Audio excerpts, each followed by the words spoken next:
Indoda nendoda ayidli izithukuthuku zayo.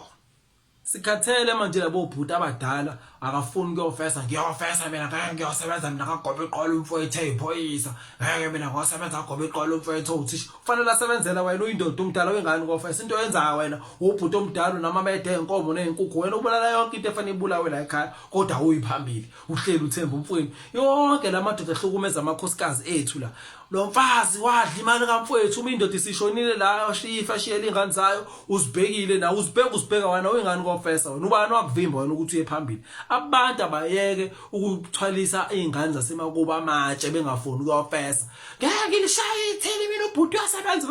bethola umfazi enze njani ondle wena ondle umfazi wakhe ondle ingane zakhe umuntu nomuntu kubalekile ukuthi agrose kubo yebo kodwa lokho akusho ukuthi fanele athweswe ugodo netshe wena ukhetha imisebenzi kodwa awunaso ngisho isicucu esisodwa ubani oqashqa umuntu ongaqashiki hamba na upatanise something sikhathele manje abantu abahleli abaloke bekhomba bona mina ubhuti uyasebenza meke yashona indoda la unkosikazi seyabangisa imindeni eminingi ihlukene phakathi kubangwa amafa ifa lomuntu yena unkosikazi wakhe nezingane zakhe awuhlangene wena ngeke ungibone mina ngiyalaganele khona udadewethu ngithi ngiyofuna imali yakhe nomyeni wakhe ngihlangana naphi mina yini nihlukumeza umakoti ngempela nihlangana naphi nezimali zamakhwenyana babo nezingane zabo nihlangana naphi ngoba mawufuna imali wena hamba na uyofesa khona uzoba nefa lakho uma ukuthi baba wakhe akakushiyela ngefa zipatanisela uzibonela usuyaphi naye lo ushiyela ingane zakhe nonkosikazi wakhe anihlangene nina nalokho akunifuni nokunifuna ungaluku uzungena unkosikazi imali ayitholayo umyeni wakhe ubhekelela abantwana bakhe ukuthi bawufunda noma isetishara noma ikuphi